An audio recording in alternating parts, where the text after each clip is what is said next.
Baik. Assalamualaikum warahmatullahi wabarakatuh.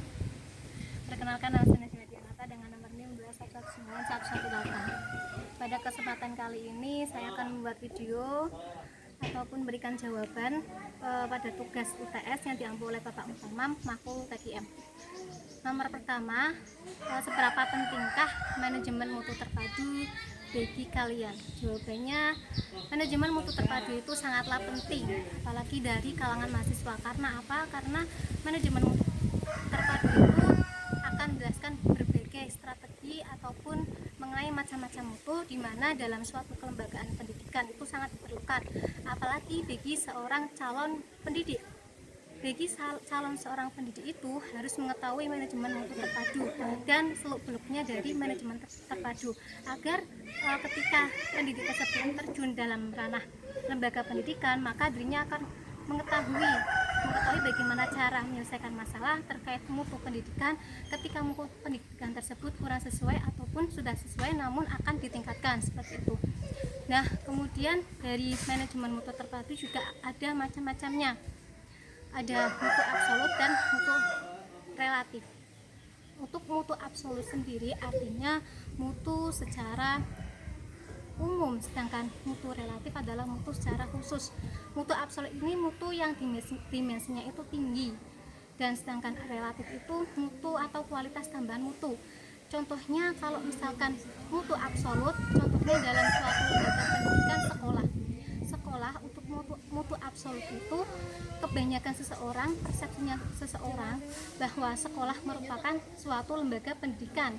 Namun mutu relatifnya bahwa sekolah tidak hanya lembaga pendidikan, namun juga transfer ilmu, kemudian penanaman pendidikan karakter, dan masih banyak lainnya. Dari situ dapat kita pahami bahwa mutu relatif itu tidak semuanya ataupun pandangan seorang itu tidaklah sama, namanya saja relatif, jadi tidak sama. Kemudian kalau dalam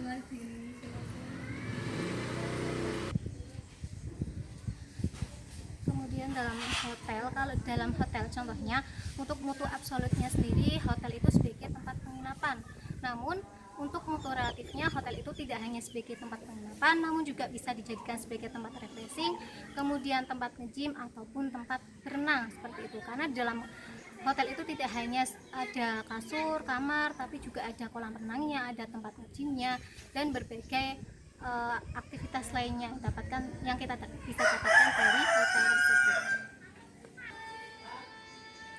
Nah, tadi kan kita sudah membahas mengenai perbedaannya dari mutu absolut dan mutu relatif. Sekarang persamaannya dari mutu relatif dan juga mutu absolut yaitu sama-sama perkara ataupun sesuatu yang dapat meningkatkan kualitas ataupun kepuasan pelanggan.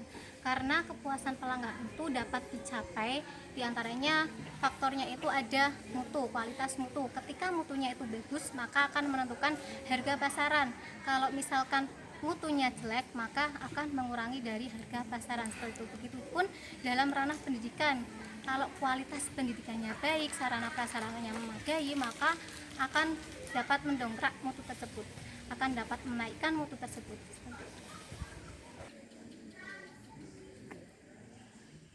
Kemudian untuk yang nomor 3 yaitu sejarah manajemen mutu terpadu. Jadi manajemen mutu terpadu dahulu kala itu digagas atau didirikan oleh para ahli-ahli manajemen mutu yang ada di Amerika Serikat. Kemudian seiring berkembangnya waktu, para ahli tersebut menyebarkan juga di negara Jepang. Kemudian muncullah manajemen mutu terpadu di negara Jepang. Nah, pada saat itu Amerika dan juga para sekutunya pada saat Perang Dunia II itu melakukan perlawanan yang dimenangkan oleh negara Amerika. Namun negara Amerika itu melakukan perjanjian dengan negara Jepang untuk membantu negara Jepang. Nah, untuk saat itu Eisenhower diutus agar pergi ke negara Jepang bersama dengan Daming. Kemudian dari situ Eisenhower, kawan-kawannya dan juga Daming melakukan penyebaran, dan akhirnya berhasillah manajemen mutu terpadu berkembang di negara Jepang dan akhirnya diajarkan di beberapa perguruan tinggi negeri.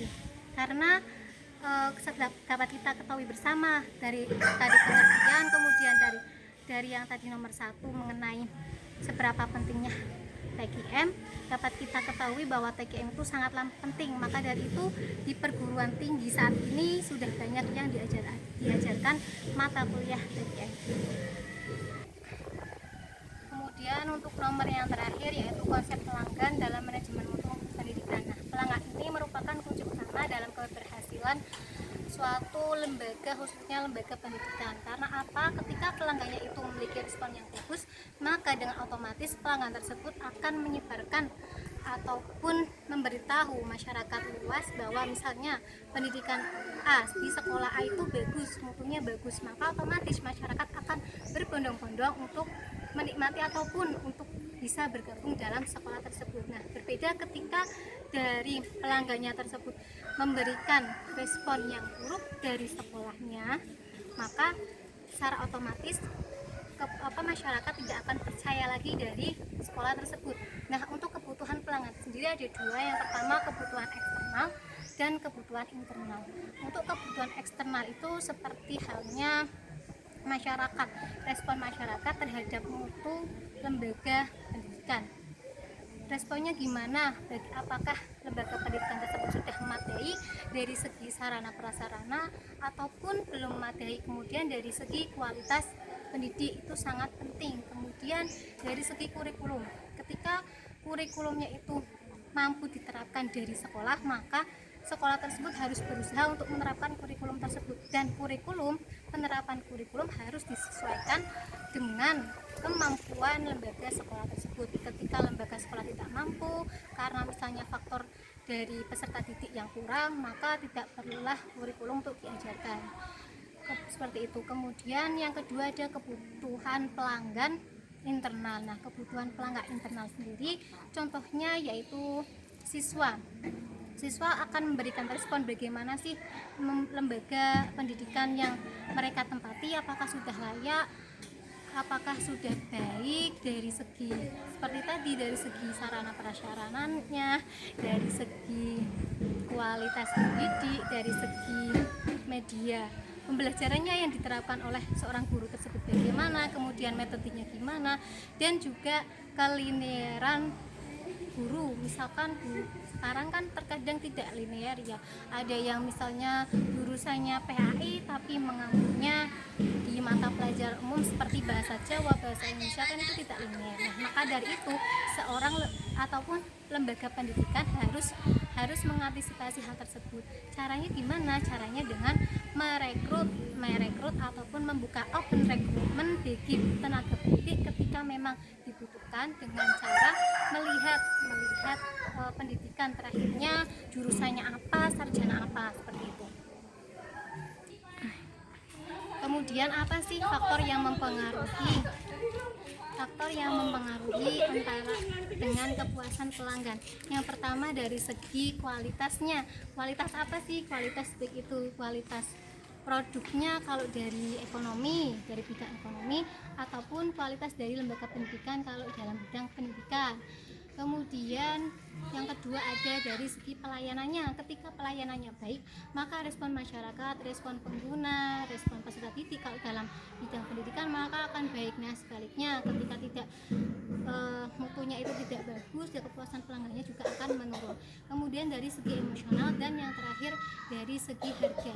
Ketika harga yang ditawarkan itu murah namun kualitas bagus, ya pasti masyarakat akan tertarik. Namun dari sini dapat kita beri tanda kutip ya, kalau misalkan di logika saja, kalau misalkan harganya murah pasti kualitasnya juga akan rendah. Nah, sebaliknya kalau harganya mahal maka kualitas akan mahal, karena ada harga ada upah. Mungkin itu saja jawaban dari saya.